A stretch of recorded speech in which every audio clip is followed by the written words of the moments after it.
And it is all about, how you mapping those concepts also with your personal goals or regular business practice. Because I've seen those who are watching this video, especially that they struggle on domain 4 and domain 3. My humble request is that you don't need to memorize everything. Like when it comes to cryptography and all that, you don't need to memorize, how the AES work and RSA work. You should know the use case of RSA, because when it comes to technical sections of this CISSP, especially domain 3, domain 4, you should know how things works. Because if you know how things works, you can able to answer in the exam based on that particular concept. Let's say example IPsec. So until unless you don't know what is IPsec, you don't know on which layer it works, right?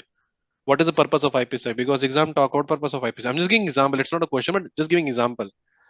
Second is like packet filtering firewall or stateful firewall. You should know thin line difference between these two firewalls. If you don't know the thin line difference between this firewall, you cannot able to answer the question in the exam.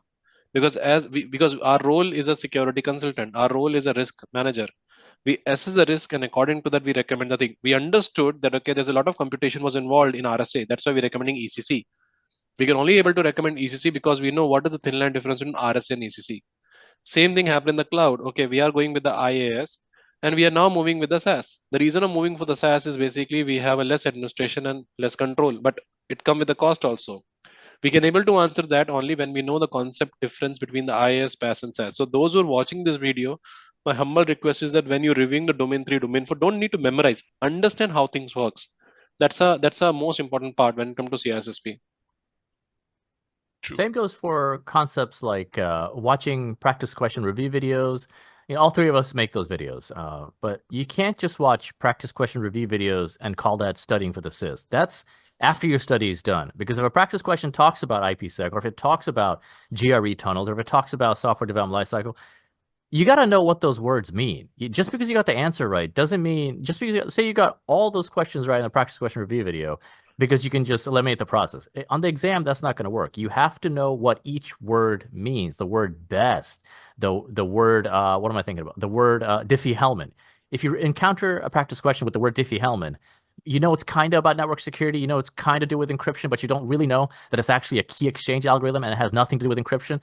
That's not how you're going to pass the exam. You have to know exactly everything about it. And that doesn't come from watching videos. That doesn't come from listening to webinars. That comes from putting your eyeballs on your books and reading that. And if you can, take handwritten notes on that. You have to know the topics before you watch any other kind of videos. That's why reading the books is very important.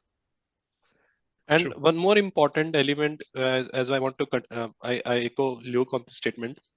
When it comes to question bank, whether it's a Luke question bank or Cybex question bank or Boson question bank, make a note. Make a note on the question. Example, like there is a question talking about which compliance focus on healthcare in US. So answer is HIPAA. In HIPAA, what is the special agreement we have with the vendor? Suppose we call it as a business associate agreement. So you never heard about that. So make a note of that. Business associate agreement, HIPAA equal to US. Because what happened week before the exam, you don't have a time to read the entire book. So you have your custom notes. You should focus on the custom notes, and that custom notes has this pointer. Because no human in this world who can remember everything, every line till the last day of the exam. So last 1 week will be the golden period where you have to only focus on weak area.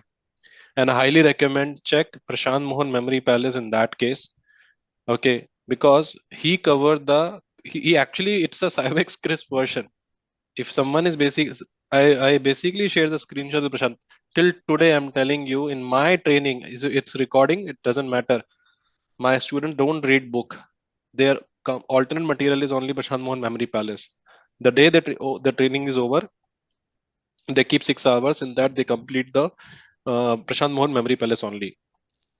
And week before the exam, think like a manager, Luke book, 25 questions will solidify the concept of all the 8 domains. Because if you're going to mess with multiple material, you get confused. So we have to see which material is more related with the concepts, and that's something we should try. That's my suggestion.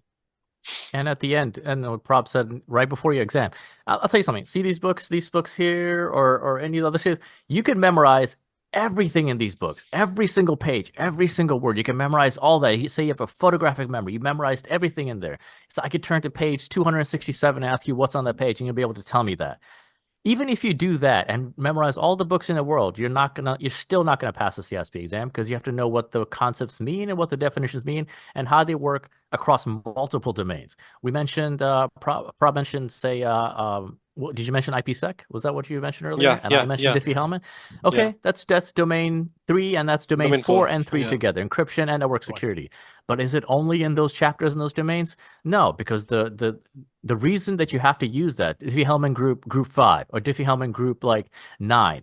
How do you know when to use that or why to use that? Who's going to tell you that? It's your manager. And where does your manager reside in the 8 domains? In domain 1, security Domain and 1. risk management. So you have to know that from a holistic view from all the other chapters to understand why you're even using Diffie-Hellman.